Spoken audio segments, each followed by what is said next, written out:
ನಮಸ್ಕಾರ boss, welcome back to Sagar stories. ಮಗ update ಬಂದಿದೆ ಕ್ರಿಕೆಟಿಂಗ್ ನ್ಯೂ ರೂಲ್ಸ್ ಬಗ್ಗೆ. ICC ಇಂಟರ್ನ್ಯಾಷನಲ್ ಫಾರ್ಮ್ಯಾಟ್ ಅಲ್ಲಿ ಇವಾಗ ಚೇಂಜಸ್ನ ತಗೊಂಡ್ಬಂದಿದೆ. ಸೊ ಈ ಚೇಂಜಸ್ಗಳು ಇಷ್ಟಿಷ್ಟು ರೂಲ್ಸ್ಗಳು ಚೇಂಜ್ ಆಗಿದಾವೆ ಅಂತ. ಸೊ ಒಂದೊಂದೇ ರೂಲ್ಗಳನ್ನ ನೋಡೋಣ, ಏನೆಲ್ಲ ರೂಲ್ಸ್ಗಳು ಅಫಿಷಿಯಲ್ ಆಗಿ ಚೇಂಜ್ ಆಗಿದಾವೆ ಅಂತ. So stop watch stop clock ಏನಿತ್ತು ಇದು ವೈಟ್ ಬಾಲ್ ಫಾರ್ಮೆಟ್ ಅಲ್ಲಿ ಇತ್ತು. ಸೊ ಇವಾಗ ರೆಡ್ ಬಾಲ್ ಫಾರ್ಮೆಟ್ಗೂ ಕೂಡ ತಗೊಂಡ್ಬಂದಿದ್ದಾರೆ ಬಿಟ್ವೀನ್ ದ ಓವರ್ಸ್.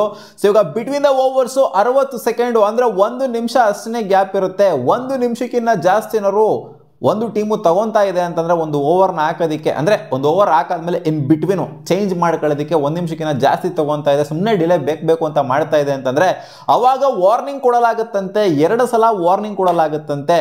80 ಓವರ್ಗೆ 2 ವಾರ್ನಿಂಗ್ ಇರುತ್ತಂತೆ. 80 ಓವರ್ ಆದ ನಂತರ ಇದೊಂಥರ ರಿಫ್ರೆಶ್ ಆಗುತ್ತಂತೆ. ಸೊ 2ಕ್ಕಿಂತ ಜಾಸ್ತಿ ವಾರ್ನಿಂಗ್ನ ಒಂದು ಟೀಮ್ ತಗೊಂತು ಅಂತಂದ್ರೆ 5 ರನ್ ಪೆನಾಲ್ಟಿನ ಕೊಡಲಾಗುತ್ತಂತೆ. ಅಂದ್ರೆ ಅಪೋಸಿಷನ್ ಟೀಮ್ ಏನಿರುತ್ತೆ ಬ್ಯಾಟಿಂಗ್ ಆಡ್ತಿರೋ ಟೀಮ್ಗೆ 5 ರನ್ ಎಕ್ಸ್ಟ್ರಾ ಆ್ಯಡ್ ಆಗುತ್ತಂತೆ.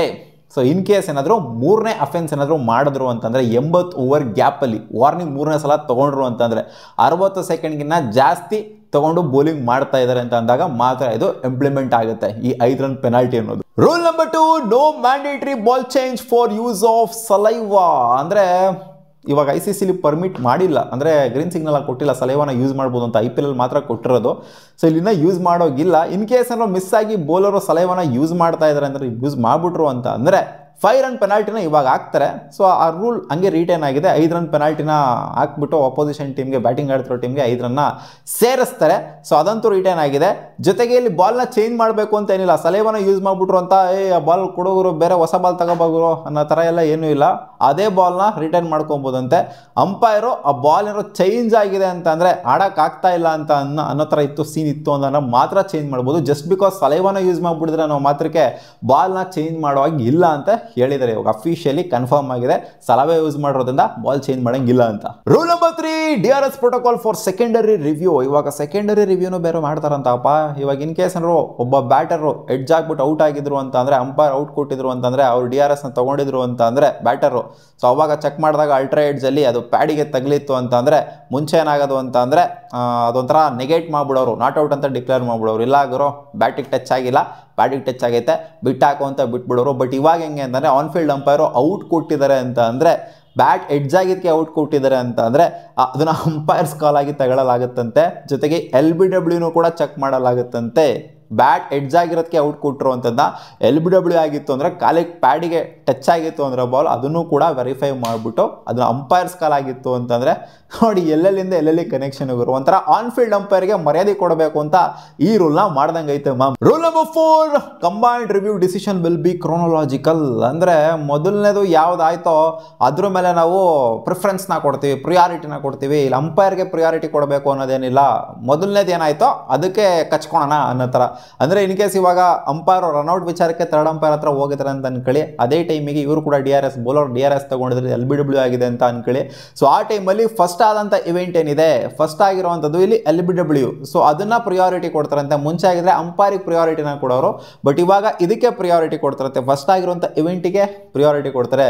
ಅಲ್ಲಿ ಇನ್ ಕೇಸ್ ಏನಾದ್ರು LBW ಆಗಿಲ್ಲ ಅಂತಂದರೆ ಆಮೇಲೆ ರನ್ಔಟ್ನ ವಿಚಾರಿಸಲಾಗುತ್ತೆ ಅಂತ ಇವಾಗ ಅಪ್ಡೇಟ್ ಬಂದಿದೆ ಮಗ. ಕ್ರೋನಾಲಜಿಕಲ್ ಆಗಿ ಇದು ನಾವು ಮಾಡ್ತೀವಿ ಅಂತ. ರೂಲ್ ನಂಬರ್ 5, ಕ್ಯಾಚ್ನ ಕೂಡ ಚೆಕ್ ಮಾಡ್ತಾರಂತಮ್ಮ ಇವಾಗ. Fairness of catch to be reviewed for no ball. No ball ಹಾಕಿದಾಗ ಕ್ಯಾಚ್ ಹಿಡಿತಾರೋ ಬಿಟ್ರು, ಹಿಡಿದ್ರು ಒಂದೇ ಬಿಟ್ರು ಒಂದೇ. ಹೌದು, ಗೊತ್ತಿರೋದು ನಮಗೆ, ಹಿಡಿದ್ರು ಒಂದೇ ಬಿಟ್ರು ಒಂದೇ, ಔಟ್ ಆಗೋದಿಲ್ಲ ಪ್ಲೇಯರು ಅಂತ.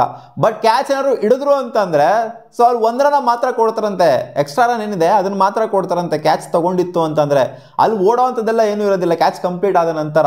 ಸೊ ಇದನ್ನ ಒಂದು ಹೊಸ ರೂಲ್ನ ಚೇಂಜ್ ಮಾಡಿದರೆ, ಸೊ ನೋ ಬಾಲಲ್ಲಿ ಕ್ಯಾಚ್ ತಗೊಂಡ್ರು ಅಂತಂದರೆ ಅದು ಔಟು, ಬಟ್ ಆದರೂ ನಾಟ್ ಔಟು, ಬಟ್ ಒಂದೇ 1 ರನ್ನ ಕೊಡ್ತೀವಿ ಅಷ್ಟೇ ಅನ್ನೋ ಥರ. ಫ್ರೀ ಹಿಟ್ಟಿಂಗ್ ಬೇಕಾದ್ರೆ ಹೆಂಗೆ ಬೇಕಾದ್ರೂ ಚಚ್ಚಾಡ್ಕೊಬೋದು, ಇವರು ಏನು ಬೇಕಾದ್ರೂ ಮಾಡ್ಕೊಬೋದು. ಬಟ್ ನೋ ಬಾಲಿಗೆ ಕ್ಯಾಚ್ನ ವೆರಿಫೈ ಮಾಡ್ತಾರಂತೆ. ಇನ್ಮೇಲೆ ಕ್ಯಾಚ್ ಏನಾದ್ರು ಕಂಪ್ಲೀಟ್ ಆಗಿತ್ತು ಅಂದರೆ ಜಸ್ಟ್ 1 ರನ್ನ ಕೊಡ್ತಾರಂತೆ. ಕ್ಯಾಚ್ ಕಂಪ್ಲೀಟ್ ಆಗಿಲ್ಲ ಅಂತಂದರೆ ಆವಾಗ ಎಷ್ಟನ್ನು ಆಗಿರುತ್ತೋ ಅಷ್ಟನ್ನು ಕೂಡ ಕೊಡ್ತಾರಂತೆ. ಸೊ ಮುಂಚೆ ಆಗಿದ್ರೆ ನೋ ಬಾಲ್ ಕ್ಯಾಚ್ನ ಚೆಕ್ ಮಾಡ್ತಾ ಇರಲಿಲ್ಲ. Rule number 6, deliberate short run ಮಗ. ಡೆಲಿಬರೇಟ್ ಶಾರ್ಟ್ ರನ್ ಅಂತಂದರೆ ಶಾರ್ಟ್ ಮಾಡೋದು ಅಂದರೆ 2 ರನ್ ನೋಡೋದಕ್ಕೋಸ್ಕರ ಒಂಥರ ಅಥವಾ ಬ್ಯಾಟರ್ಗೆ ಸ್ಟ್ರೈಕ್, ಈ ಬ್ಯಾಟರ್ಗೆ ಸ್ಟ್ರೈಕ್ ಕೊಡಬೇಕು ಅಂತ ಸುಮ್ಮನೆ ಓಡೋಗುವಂಥದ್ದು, ಡೆಲಿಬ್ರೇಟಾಗಿ ಕ್ರೀಸ್ ಹತ್ರನೇ ಹೋಗದೆ ಓಡ್ ಬರುವಂಥದ್ದು, ಶಾರ್ಟ್ ರನ್ ಮಾಡೋವಂಥದ್ದು ಬೇಕು ಅಂತ. ಸೊ ಈ ಥರ ಸೀನ್ಗಳನ್ನ ನೋಡಿದ್ದೀವಿ ನಾವು ಕ್ರಿಕೆಟಲ್ಲಿ. ಸೊ ಡೆಲಿಬ್ರೇಟಾಗಿ ಬೇಕು ಅಂತ ಶಾರ್ಟ್ ರನ್ನ ಓಡ್ತಾ ಇದ್ದಾರೆ ಅಂತ ಗೊತ್ತಾಯಿತು ಅಂತಂದರೆ ಮುಂಚೆನೂ ಇತ್ತು ಈ ರೂಲು, 5 ರನ್ನ ಪೆನಾಲ್ಟಿಯಾಗೆ ಕೊಡ್ತಾರೆ ಅಂತ, ಬೌಲಿಂಗ್ ಟೀಮ್ ಅವ್ರಿಗೆ ಕೊಟ್ಬಿಡ್ತಾರೆ 5 ರನ್ ತಗೊಳ್ಳಿ ಅಂತ, ಮಜಾ ಮಾಡಿ ಅಂತ. ಸೊ ಇವಾಗ ಹೆಂಗಿದೆ ಅಂತಂದರೆ 5 ರನ್ನ ಕೊಡೋದ್ರ ಜೊತೆಗೆ ಬೌಲಿಂಗ್ ಟೀಮ್ ಅವರು ನಿರ್ಧಾರ ಮಾಡಬೇಕಂತೆ ಸ್ಟ್ರೈಕರ್ ಎಂಡಲ್ಲಿ ಯಾರು ಇರಬೇಕು, ನಾನ್ ಸ್ಟ್ರೈಕರ್ ಎಂಡಲ್ಲಿ ಯಾರು ಇರಬೇಕು ಅಂತ. ಮುಂಚೆ ಇರೋರು ಇರಲಿಲ್ಲ, ಬೌಲಿಂಗ್ ಟೀಮ್ ಅವರು ನಿರ್ಧಾರ ಮಾಡೋ ಥರ.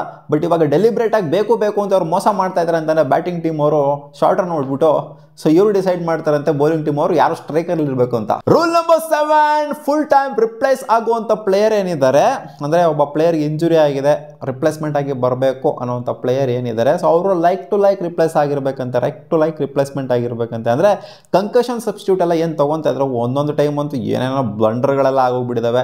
ಕಂಕಷನ್ ಸಬ್ಸ್ಟಿಟ್ಯೂಟ್ ತೊಗೊಂಡಂಥ ಪ್ಲೇಯರು ಲೈಕ್ ಟು ಲೈಕೇ ಆಗಿರಲಿಲ್ಲ ಕೆಲವೊಂದು ಟೈಮು, ಅದು ನಮ್ಮ ಇಂಡಿಯಾನೂ ಕೂಡ ತೊಗೊಂಡಿದೆ, ಅದನ್ನೇ ತೊಗೊಂಡ್ಬಿಟ್ಟಿದ್ರು. ಅವಾಗಲೇ ಸಿಕ್ಕಾಪಟ್ಟೆ ಬ್ಲೇಮ್ ಗೇಮ್ಸ್ಗಳೆಲ್ಲ ಆಗೋಗ್ಬಿಟ್ಟಿತ್ತು. ಕಂಕಷನ್ ಸಬ್ಸ್ಟಿಟ್ಯೂಟ್ ಬಗ್ಗೆ ಮಾತಾಡ್ತಾನೆ ಇಲ್ಲ ನಾನಿಲ್ಲಿ. ಕಂಕಷನ್ ಸಬ್ಸ್ಟಿಟ್ಯೂಟಲ್ಲಿ ಹೆಂಗೆ ಲೈಕ್ ಟು ಲೈಕ್ ಇರಬೇಕೋ ಅದೇ ರೀತಿ ಪ್ಲೇಯರ್ನ ರಿಪ್ಲೇಸ್ಮೆಂಟ್ ಮಾಡೋವಂಥ ಟೈಮನ್ನು ಕೂಡ ಲೈಕ್ ಟು ಲೈಕ್ ಆಗಿರಬೇಕು. ಆಲ್ರೌಂಡರ್ನೇ, ಪೇಸರ್ಗೆ ಪೇಸರ್ರೇ, ಸ್ಪಿನ್ನರ್ಗೆ ಸ್ಪಿನ್ನರನ್ನೇ, ಬ್ಯಾಟರ್ಗೆ ಬ್ಯಾಟರ್ನೇ ರಿಪ್ಲೇಸ್ಮೆಂಟ್ ಆಗಿರಬೇಕು ಅನ್ನೋ ಥರ ಅಪ್ಡೇಟ್ ಅಂತ ಇವಾಗ ಅಫಿಷಿಯಲಿ ಬಂದಿದೆ ಮಗ. ಸೊ ಇದಿಷ್ಟು ಹೊಸ ರೂಲ್ಸ್ಗಳು ICC ಅಫಿಷಿಯಲಿ ಕನ್ಫರ್ಮ್ ಮಾಡಿರುವಂಥದ್ದು. ಇದು ಇಂಪ್ಲಿಮೆಂಟ್ ಆಗ್ತಾ ಇದೆ, ಆಲ್ರೆಡಿ ಟೆಸ್ಟ್ ಕ್ರಿಕೆಟಲ್ಲಿ ಇಂಪ್ಲಿಮೆಂಟ್ ಆಗಿದೆ. ಇನ್ನು ODI ಕ್ರಿಕೆಟು, T20 ಕ್ರಿಕೆಟಲ್ಲಿ ಇಂಪ್ಲಿಮೆಂಟ್ ಆಗಬೇಕಾಗಿದೆ. ಅದು ಜುಲೈ 2ನೇ ತಾರೀಕಿಂದ ಇದೆಲ್ಲ ಇಂಪ್ಲಿಮೆಂಟ್ ಆಗುತ್ತೆ ಅಂತ ಅಫಿಷಿಯಲಿ ಕನ್ಫರ್ಮ್ ಮಾಡಿದ್ದಾರೆ ಮಗ. ನಿಮ್ಗೆ ಏನು ಅನಿಸಿದೆ ಈ ಹೊಸ ರೂಲ್ಸ್ಗಳೆಲ್ಲ ಕಾಮೆಂಟ್ ಸೆಕ್ಷನಲ್ಲಿ ಹಾಕಿ. ಬಾಯ್.